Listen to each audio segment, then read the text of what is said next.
Shalom à tous.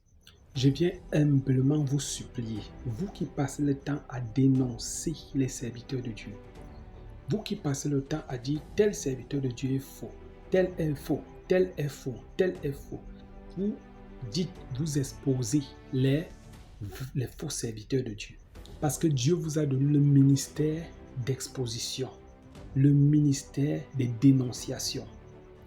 Moi, aujourd'hui, vous avez parlé, vous avez dénoncé le pasteur Marcelo, vous dites il est faux. Vous avez parlé de Sanogo est faux. Vous avez parlé et vous avez dit aussi Castano est faux. Vous avez parlé, vous avez dit vase d'honneur. Et donc, c'est lui, Sanogo. Vous avez parlé, Dionodor Kamdem est faux.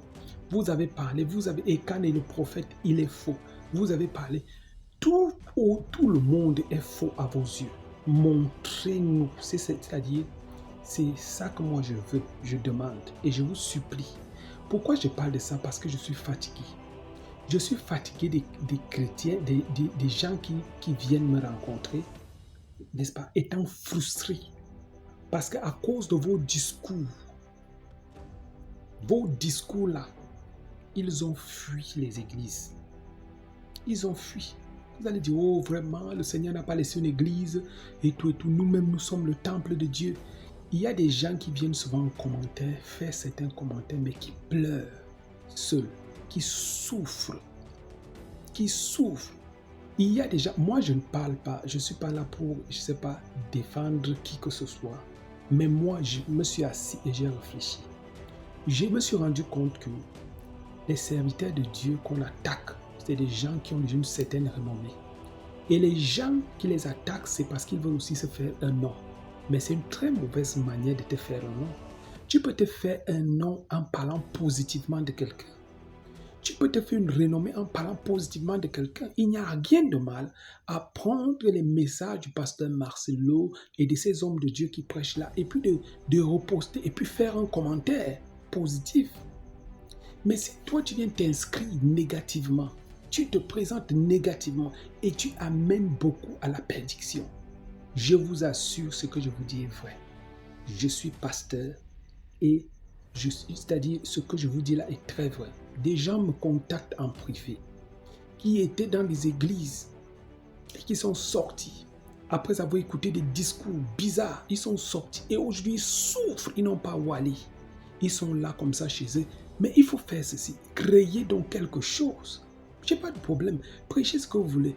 Créez quelque chose qui va faire en sorte que quand les gens là quittent les églises, ceux à qui vous demandez de quitter les églises là, quand ils quittent, n'est-ce pas, vous puissiez aussi les suivre. Vous puissiez aussi perdre les brebis du Seigneur.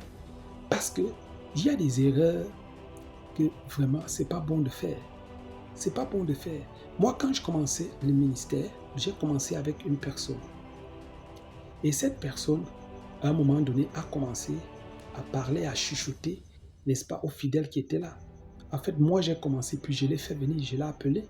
Il est venu, il m'a trouvé en train de faire le ministère. Je lui ai fait confiance, je l'ai présenté même à l'église, à ceux qui étaient là, je lui ai présenté.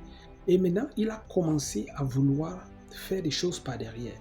Comme si c'est lui qui était le fondateur, comme si c'est lui qui avait commencé. Quand je parle de fondateur, c'est peut-être un abus de langage, c'est Jésus qui fonde son église. Mais Jésus utilise ses serviteurs pour commencer une œuvre aussi. Donc, c'est donc comme ça, il a commencé à faire, il a commencé à détourner les gens et il ciblait seulement les personnes qui travaillent, les personnes qui ont n'est-ce pas, qui ont déjà une très bonne position. Ce sont ces personnes-là qu'il ciblait. Et au final, il les a convaincus et toutes ces personnes ont quitté l'église et sont partis avec lui. Je suis resté avec les petits enfants. Les offrandes, c'était peut-être 25, 50 et tout ça. Et j'ai tellement souffert. Ils sont partis. Et là-bas, oui, j'entendais, là-bas, il y avait des offrandes, j'entendais, il y avait ceci, j'entendais, il y avait cela et tout ça. Mais sincèrement, moi, j'ai répondu à l'appel par la foi. Je ne regardais même pas ces choses-là.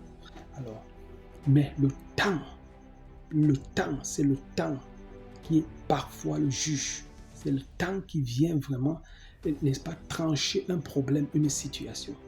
Le temps m'a donné raison. Quand tu amènes des brebis du Seigneur, parce que ces personnes qui ont quitté le ministère, d'autres sont retenues dans le monde, d'autres sont devenus ceci, d'autres même qui travaillaient, on les a chassés du boulot, d'autres ainsi de suite. Et ils ont commencé à souffrir, tellement souffrir. Moi, je vous dis une chose, c'est très mauvais. C'est très mauvais ce discours que vous avez. C'est très mauvais. C'est très, très mauvais. Je le dis, quand tu veux même faire des reproches à quelqu'un, c'est pour ça que les gens comme les musulmans ne vont pas nous respecter. Ils vont nous respecter comment? Ils vont nous respecter comment? Tu parles même dans l'inbox de quelqu'un, tu l'écris. Ou alors tu prends son numéro, son téléphone, tu l'appelles. Aujourd'hui, les réseaux sociaux, c'est une plateforme vraiment où le diable utilise beaucoup de personnes. Même les gens qui ont bien commencé finissent mal simplement parce qu'ils veulent des vues, parce qu'ils veulent ceci, parce qu'ils veulent émerger. Moi, je n'ai pas besoin de ça. Je prends des vidéos qui m'intéressent. Moi, j'écoute un enseignement et je dis non, ça m'a touché. Et je prends, je poste et je fais un commentaire. Et si j'ai des vues, tant mieux. Si je n'ai pas de vues, il n'y a pas de souci. Ce n'est pas d'abord ça qui est prioritaire. Le plus important, c'est d'évangéliser les âmes. C'est ça. Moi, je ne cite le nom de personne, mais sincèrement, si tu tombes dans cette vidéo, tu passes le temps à critiquer les serviteurs de Dieu. Ce qui est mieux, ce qui serait mieux de faire, c'est de prier pour ces hommes de Dieu, de prier pour ces femmes de Dieu-là, au lieu de passer le temps à les critiquer ouvertement, tel n'est pas ceci, tel n'est pas cela et tout ça. Moi, lorsque quelqu'un commence à faire des critiques comme ça, à côté de moi, je le quitte, on se sépare, on n'est plus amis, parce que ça ne m'avance à rien, ça ne me fait pas profiter. Donc, c'est cette courte vidéo que je voulais faire. Que Dieu vous bénisse abondamment au nom de Jésus-Christ. Amen.